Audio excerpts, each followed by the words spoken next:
Alors un petit disclaimer rapide avant de commencer la vidéo. Il n'y a absolument aucun conseil financier, c'est juste pour le fun. Et si vous voulez des conseils, il faut demander à un vrai pro. Bon alors, chose promise, chose due, petite vidéo sur ce que je fais avec les cryptos. Donc suivant ma vidéo de ce mois-ci là, du 7 mai, où je revois un petit peu ce que je fais chaque mois. Donc je revoyais le mois d'avril, où j'ai commencé à introduire les cryptos. Donc j'ai organisé ça un petit peu, donc d'abord les cryptos classiques, donc genre Bitcoin, Ether, avec un petit focus sur l'Ether 2, le DOT et la DA. Et ensuite, plutôt la partie qui m'intéresse, le stablecoin, donc parler un petit peu des stablecoins, et plus particulièrement ce que j'utilise, donc DAI et USDG. Et je regarde le USDC aussi, pourquoi pas. Donc, ça c'était dans ce que j'ai mis dans ma vidéo de ce mois-ci. Donc voilà un petit peu ce que j'ai sur les cryptos. Donc il faut surtout se concentrer sur les targets, hein. Donc le target c'est d'avoir la majorité en Bitcoin. Peut-être que je ferai un petit peu moins. Donc pourquoi le Bitcoin? Bah, c'est la référence, hein. C'était le premier et en général le premier qui le fait il reste quand même. Bon, il est un petit peu entre guillemets archaïque d'un point de vue technologique, assez peu d'évolution. Mais moi je vois ça un petit peu comme de l'or en fait. Tout comme les banques centrales conservent un peu de leur richesse en or, tu n'utilises pas l'or pour aller acheter ton café, mais ça a quand même de la valeur, quoi. L'Ether, l'Ether j'aime bien parce que c'est beaucoup plus malin. D'un point de vue technologique, c'est beaucoup plus intéressant. C'est une genre de machine virtuelle géante, donc tu peux faire tourner des programmes avec ton Ether. C'est pour ça qu'il y a il y a un écosystème qui est beaucoup plus riche que le Bitcoin, hein. Par exemple, on parle beaucoup des NFT en ce moment, donc c'est grâce à l'Ether. Et alors l'Ether, il évolue vers le TH2, donc l'Ether version 2, où il y a beaucoup de changements qui vont être faits. Donc d'ailleurs, je crois que ouais, j'avais une petite page dessus. Ouais, donc voilà, des changements pour upgrader vers l'Ether 2. Donc ils ont redesigné pas mal de choses donc pour le faire à plus scalable. Donc 1000 transactions par seconde, sachant que le Bitcoin c'est peut-être une dizaine, hein. Secure et surtout sustainable. Donc, j'avais parlé dans ma vidéo aussi hier sur le fait que le Bitcoin soit beaucoup bâché ces jours-ci parce qu'il n'est pas écologique, hein. Le Bitcoin, entre guillemets, tu gages beaucoup d'électricité. L'Ether 1 aussi, hein, tu gages beaucoup parce qu'ils sont en mode proof of work. Donc, il faut faire beaucoup de calculs pour pouvoir valider les transactions. Et la majorité de ces calculs, ils partent chiottes en fait. Donc tu gaspilles beaucoup d'énergie. L'Ether 2 passe en Proof of Stake, donc POS. Donc plus besoin de faire ces calculs à la con. Donc par exemple, les premiers tests qui ont été faits sur le TH2, on voit que ça utilise 99,98% moins d'énergie pour valider les transactions. Donc ça, je pense que c'est un truc qui peut jouer beaucoup en sa faveur, vu tout le bashing qu'il y a en ce moment sur le Bitcoin, sur le côté pas écologique.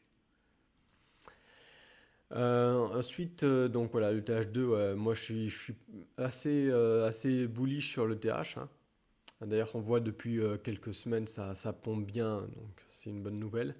J'ai pris aussi du DOT et de l'ADA. Alors pourquoi DOT et ADA? C'est des hedges en fait, au cas où ils merdent dans le TH2, on ne sait jamais.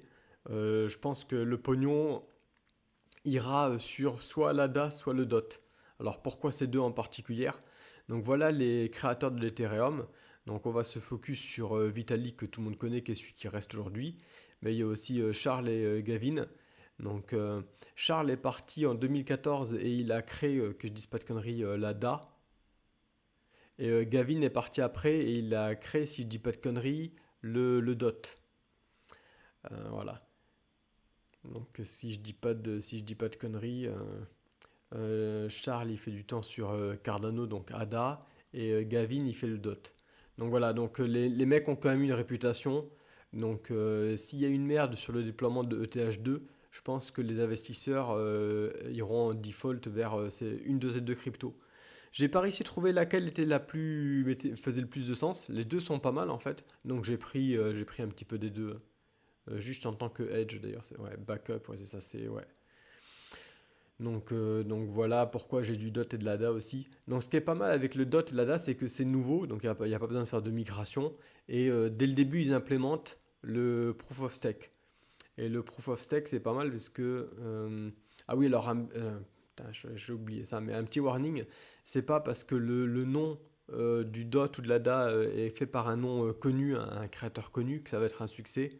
Un petit warning là-dessus, on se rappelle de Andy Rubin, qui était un des co-founders d'Android. Was founded by Android creator André Rubin. Et sa startup, elle a coulé comme une merde, hein, donc voilà. Donc de là à se dire que forcément ADA ou DOT va exploser et mettre tout son pognon dessus, je pense pas que ce soit un bon truc. Mais bon. Donc pour revenir sur le DOT et l'ADA, c'est des cryptos natifs POS, donc tu peux stacker on-chain, donc en gros tu mets tes cryptos DOT que tu as, tu les mets sur un validateur et ça sera utilisé pour faire le consensus avec le proof of stake. Et en échange, toi, tu es rewardé, donc tu as 12% de reward pour le DOT. Là, d'ailleurs, vous voyez que sur le site de Kraken, on voit même pas l'ADA dans leur liste de ce qu'ils peuvent stacker, parce que ça a été annoncé il y a à peine quelques jours, hein. Voilà, donc là maintenant, c'est possible sur Kraken. Donc l'ADA est là et il y a entre 4 et 6%. Donc voilà, donc tous mes holdings, je les stack pour essayer de récupérer un petit peu de passive income aussi. Donc voilà, DOT, ADA. Donc voilà, ça c'est les cryptos un petit peu legacy. Donc pour résumer, plutôt bullish sur le TH. Et en backup, j'ai aussi du DOT et de l'ADA. Et Bitcoin parce que c'est legacy, le nom est connu. Les institutions aujourd'hui, elles arrivent à la bourre, elles vont tout sur le Bitcoin. Je pense que les institutions, elles vont shifter bientôt sur le TH. Ça ne m'étonnerait pas, ça fait beaucoup plus de sens. Parlons un peu des stablecoins maintenant. Alors les stablecoins, donc un stablecoin c'est une crypto qui garde une valeur constante par rapport à une autre asset. Donc typiquement le dollar ou l'euro. Donc moi je me focus sur le dollar. Donc historiquement le premier c'était le Tether, donc USDT, qui a une valeur de donc 1 Tether égale 1 dollar. Bon, il y a eu pas mal de débats là-dessus sur le fait qu'il n'était pas sérieusement backé. Donc moi je suis pas fan du Tether, c'est pour ça que j'en ai pas. Euh, donc l'avantage des stablecoins, c'est que bah, du coup c'est stable. Donc c'est quelque chose que les institutions financières aiment beaucoup parce que ça leur permet de jouer avec des cryptos en ayant quelque chose de stable en fait. Donc pour pouvoir prévoir un petit peu les coûts, les choses comme ça. Et donc elles sont très intéressées par emprunter des stablecoins pour pouvoir aller faire du boulot, pour pouvoir aller faire du bénéfice sur le marché des cryptos. Donc un use case par exemple c'est d'acheter un bitcoin par exemple aux US qui serait en vente, je sais pas, je dis des conneries mais à 50 000 dollars, le revendre en Asie où là il y a beaucoup plus de demandes pour le bitcoin, donc le prix est un peu plus haut pour je sais pas 51 000 dollars et empocher la différence de 1000 dollars. Alors historiquement ils faisaient ça avec donc du dollar. Mais le problème, c'est que du coup, il faut se hedger contre la currency. Et en fait, transférer des dollars internationalement, ça prend quelques jours. Donc, il faut aussi éviter que les cryptos varient pendant ce temps-là. Donc, c'était un peu le bordel. Avec des stablecoins, ça leur permet de faire ces opérations d'arbitrage beaucoup plus rapidement, en fait. Tu achètes ton bitcoin avec, au lieu de le payer 50 000 dollars, tu le payes 50 000 DAI. Le DAI est beaucoup plus liquide. Tu peux le transférer international immédiatement à l'opposé du dollar. Donc tout ça pour dire que les institutions financières, il y a une grosse demande de leur part pour emprunter des stablecoins. Et donc pour les emprunter, elles te payent aussi un petit pourcentage hein, pour te dédommager, comme quand elles empruntent de l'argent. Donc il y a pas mal de compagnies qui font ça. Donc il y a Gemini par exemple, qui permettent de prêter un stablecoin qui est le DAI avec un taux d'intérêt de 7,4%. Ce qui est énorme par rapport au taux d'intérêt sur lequel tu peux avoir avec le dollar par exemple. Donc d'ailleurs c'est pour ça que le stablecoin a un taux d'intérêt plus important qu'une crypto plus reconnue comme le Bitcoin ou comme l'Ether qui seront à 2 ou 3% en fait. Parce que ce que les gens veulent emprunter c'est du stablecoin, même si ça a une valeur fixe.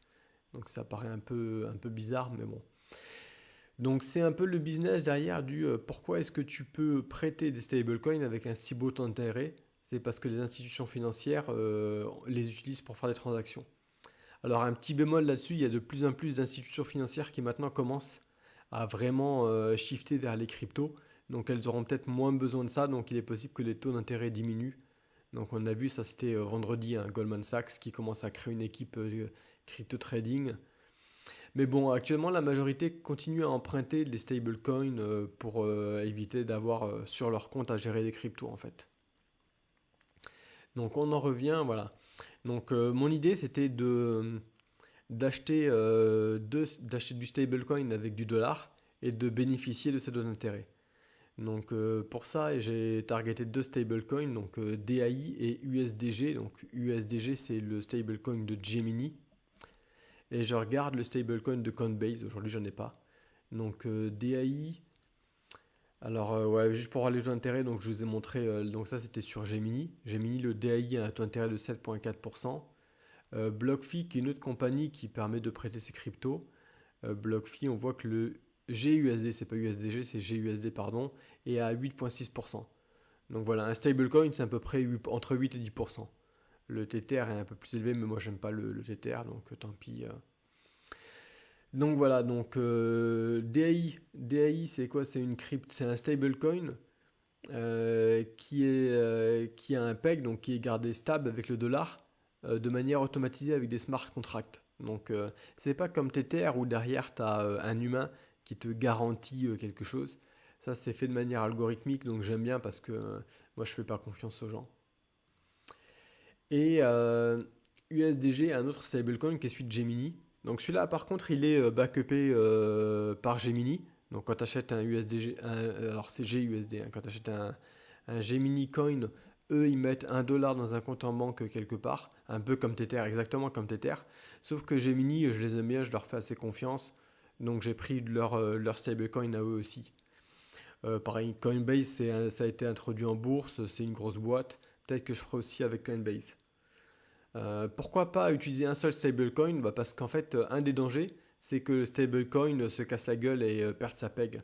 Par exemple, si demain on découvre que Gemini en fait ils baquaient pas du tout leur coin et qu'en fait il n'y a pas les dollars qui correspondent à leur GUSD, bah le coin va s'effondrer et du coup j'aurais tout perdu quoi. Donc voilà pourquoi j'utilise plusieurs stablecoins et de la même raison c'est pour ça que j'utilise plusieurs échanges. Donc j'ai du Gemini, j'ai du BlockFi aujourd'hui, j'ai les deux. D'ailleurs c'est ce qu'on voyait là, hein. J'ai du Gemini, j'ai du BlockFi. Donc mes DAI je les ai sur Gemini, mes GUSD je les ai sur BlockFi. Donc là c'est 20K, en réalité je suis plus à 25K donc j'arrête pas de monter en ce moment. C'est ce qu'on peut voir là, voilà. Donc ça c'est BlockFi. Donc Gemini c'est le bordel. Gemini ils ont une UI de merde, donc c'est le bordel pour montrer. BlockFi c'est quand même beaucoup plus propre.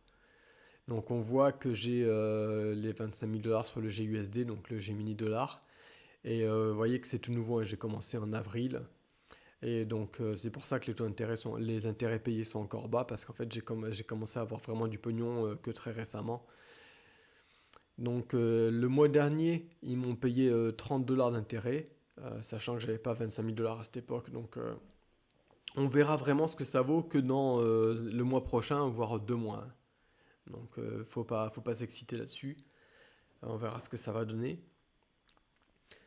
Mais ouais, donc c'est un petit coup de poker, en espérant que ça puisse marcher encore un petit peu avant que toutes les institutions, les grosses banques financières, les grosses trucs de trading aient vraiment réussi à shifter sur des cryptos. En attendant, cette idée d'acheter du stablecoin et de le prêter à des grosses institutions pour qu'ils puissent jouer avec, et en même temps ils partagent un petit peu les bénéfices qu'ils arrivent à faire, c'est plutôt cool. Honnêtement, j'ai pas fait avant parce que ça me semblait être trop beau pour être vrai. Il y a que quand j'ai un petit peu cherché et compris qu'il y avait derrière cette idée qu'en fait tu les prêtes à des hedge funds pour que eux ils arrivent à faire du 20% en général en faisant des arbitrages sur les cryptos, ce qui est assez énorme, hein. 20% pour des arbitrages en bourse, c'est des cacahuètes que tu chopes en arbitrant. Enfin bon, donc voilà, donc je continuerai à en parler dans mes vidéos d'après. Peut-être une question, c'est pourquoi il n'y a pas de Dogecoin? Bah parce que moi je suis quand même quelqu'un qui n'aime pas trop prendre de risques. Donc là c'est vraiment des trucs que je considère assez safe. Et c'est aussi pour ça que je mitigage,